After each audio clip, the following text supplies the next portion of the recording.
Todd, I guess your thoughts on day 2 of camp here? Well, we had some goals set in regards to structure, and I believe we got that accomplished. Day 2 tends to be a little more ragged than day 1. It's, after day 1 you feel it, and you get up early and you got to go do it all over again. So sometimes it's ragged. The drills are designed, it slows it down a little bit. We do a little more instruction, if you will. But I think we accomplished what we wanted to. We talked a little bit about John Gibson yesterday, but what do you think ultimately he can bring to this team? Well, I've been lucky enough, or unfortunate enough, I don't know which side of the coin that I stand on, because he's played really well against our teams in the past. And, we're counting on him getting back to that. I talked yesterday about how he, at this point, he seems to be rejuvenated and excited, which is a real positive for him and for us.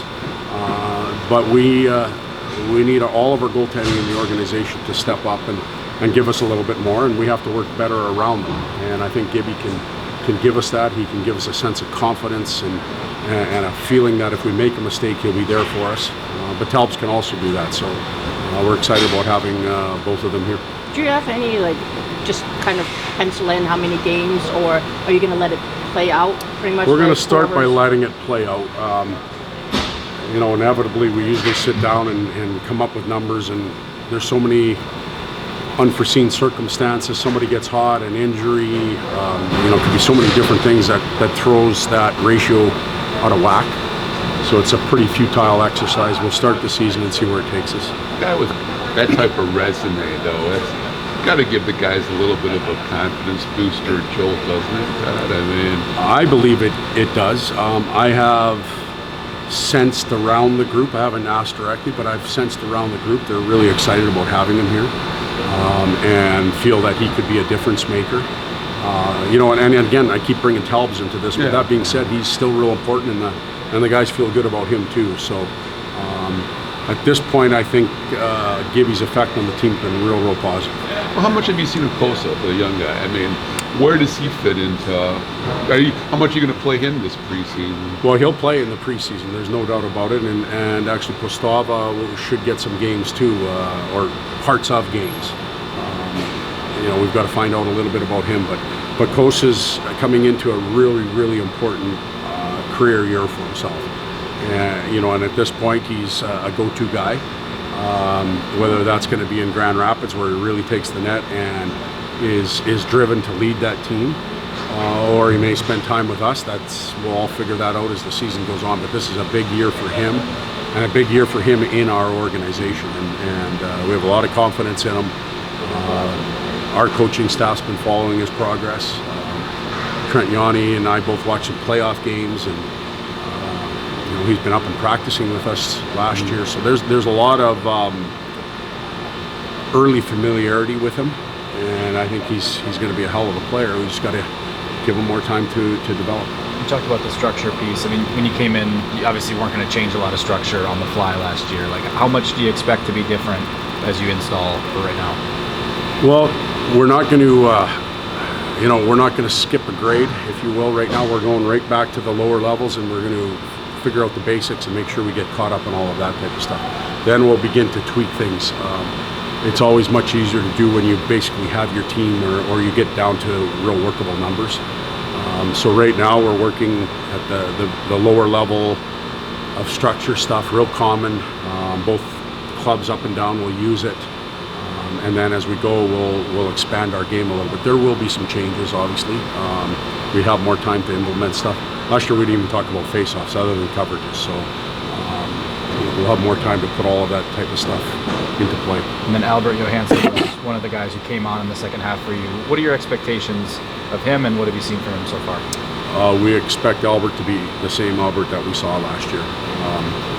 We're just hearsay, coaches, whatever. I'm not sure he had a really strong camp last year. So far this year, it's only been 2 days. He's performed well, so he should be confident. He should be able to carry that over into the games. With Simon being out, do you have, or kind of who do you have as your second pairing? With Simon being out, being unavailable. Yeah, you know what? It's not overly serious. Simon's going to play for us. I hope he's playing maybe the last exhibition game in game 1 of the regular season. So we're not even going to get into that or speculate unless we really have to later on. Keeping in the same thing on younger players, Carter Mazur unfortunately got hurt almost immediately into his debut last season. Talked about adding some healthy weight to his frame during the off season. In the limited sample size, what have you seen from him that's stood out so far?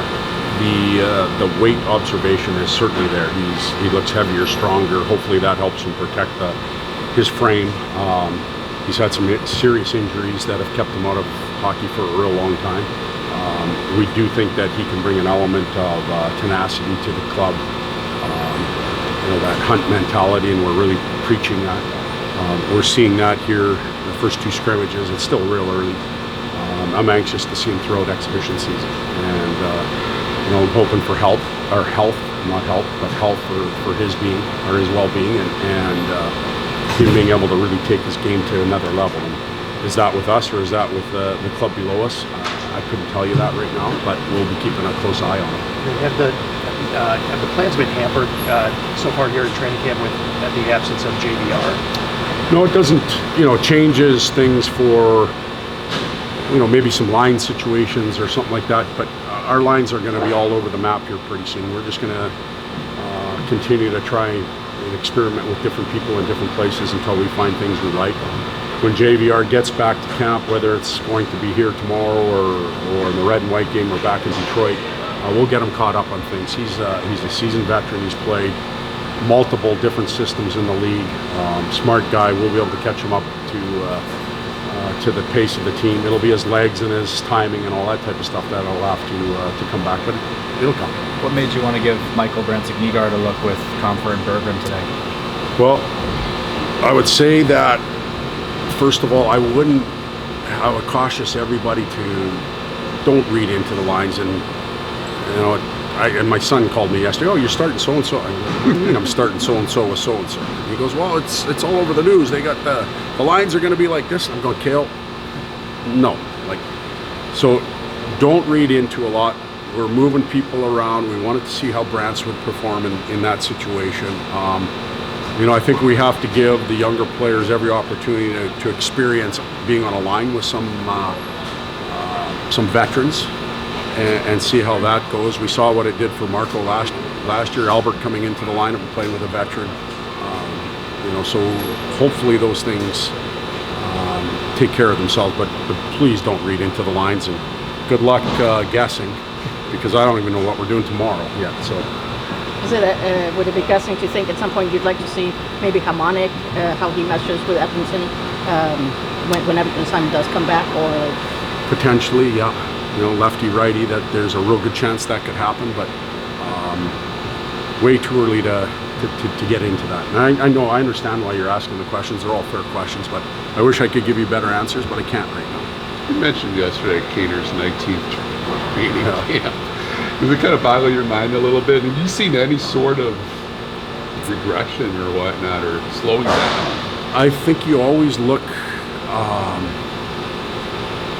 you look to the person as he's arriving at the rink, and you can see his body language. You can kind of see the spark in his eyes. You can, is it becoming really hard, and is it becoming work, or does he still have that kid-like demeanor to him? And in my opinion, he still has that kid-like demeanor to him. So he can play forever, in my opinion. He still loves the game. 19 years is a long time. You look at Kopi, I think he announced yesterday 20 was going to be enough for him. They know when it's time, but I don't think, in my opinion, I don't know what Kane would tell you, I don't think he's close to that, so good for him. I was going to ask you about Kopi. Is he one of the, he's got to be right up there with any guy that you've coached, right? Absolutely. Like to deal with there isn't a team in the league that wouldn't want number 11 on their team, because he understands how to play the game, how to win the game. I keep saying, you can't just step on the ice and play for 60 minutes and look up and what would happen. He understands momentum. He understands checking. He gives up things for the betterment of the team. He's an ultimate leader, and they won because of the team, but he played a huge role in it. You have a guy like Sandy Pellikka who's had a ton of success in Sweden on the big ice. What are the things you look for as he makes the transition over here to see that he's picking it up? Well, there's the pros to Axe's game, and we're certainly looking for that, because if we're not seeing what really makes him as a player, then he's probably playing very safe. And then every player has pros and cons. There's some cons, and we look at see when he's in those situations, how does he handle it against the bigger players or in his zone, and that's really all we're looking for.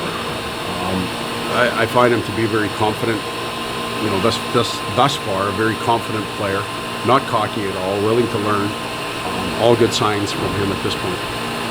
With that size, though, is he going to have to do certain stuff to compensate, or just try to? Well, you know, when I'm how much of a standing deterrent is that? beside him on the ice, and I'm looking at him like I'm not that big though, but he's not a real small player. Like Dan Boyle wasn't a big player, and Dan Boyle we could pull him out of retirement and put him on our team right now, and he'd probably be just fine. Competitive, he knew how to use what he had. And he used it real well, and I think Axe can get to that point, but he's not a tiny man. He's not a towering 6 foot. Him and Elmer, you can tell they're definitely different, but he's not a tiny man, and he can certainly handle things, and we'll get to experience some of that stuff as well.